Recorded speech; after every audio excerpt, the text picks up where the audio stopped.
Hi, this is Neil Yon. This is thetaxjournal.com, and this is for purposes of accounting 452.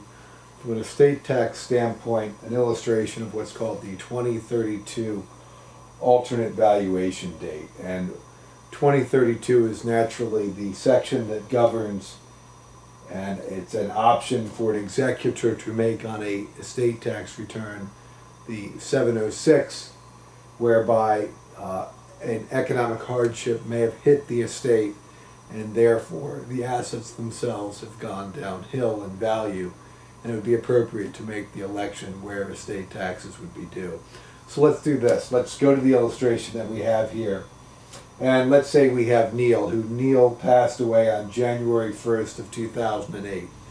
And you should know that the estate tax exemption then for an individual who passes away in 2008 is currently $2 million. In 2009, you'll note it's up to $3.5 million.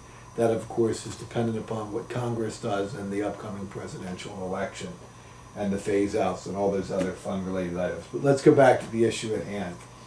We've got the date of death, and let's say Neil has three particular assets. He's got land with a fair market value of $800,000. He's got stock in A company worth $900,000, and he's got stock in B company worth $900,000. So his total aggregate estate is $2,600,000.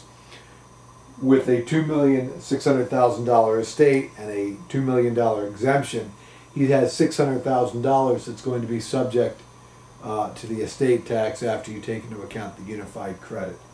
So with that said, he's roughly looking at approximately just under a $300,000 tax bill, exclusive of any expenses, but based on the assets on the date of death of January 1st, 2008. Now, let's say it's 6 months later. And in fact, the assets have gone downhill dramatically, and the executor says, my goodness, when Neil passed away, the assets were valued at this. Let's take the picture and what are they worth today?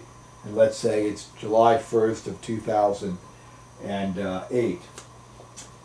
$700,000 for the land. It's gone down $100,000.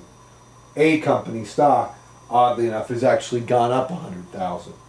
And yet B company went from $900,000 to $400,000, a loss of $500,000. The executor says, my goodness, I have a total of almost $600,000 decrease in assets, and I have one asset that's increased by 100. What should I do?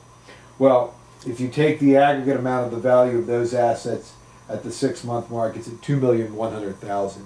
The appropriate step for the executor to make in this case would be to make a 2032 election on the 706 and take the alternate valuation date. And you can see the logic behind this. It's the logic in that in the event that the estate has been hit with an economic hardship, it's not fair to go back to this date of death and say, oh, but you're still subject to this number. It's an important point to note is that it's all or nothing. In other words, the executor can't pick and choose assets and say, well, I'm going to take the valuation of this one, and this one. Can't jump back and forth. It's all or nothing. So if the executor says, well, I'll tell you what, the end result is it's more appropriate for me to take this date, we'll cross out those values, and we'll apply this at the 6-month mark. So we have an aggregate estate then of $2,100,000. And while yes, there is $100,000 of gain with A company, it certainly is appropriate based on the total aggregate estate of $2.1 million, down from $2.6 to make the 2032 election. This is made on the estate tax return 706. It's an important point for the executor to be note of or cognizant of, even more so in difficult times, those that we're in now. Thank you.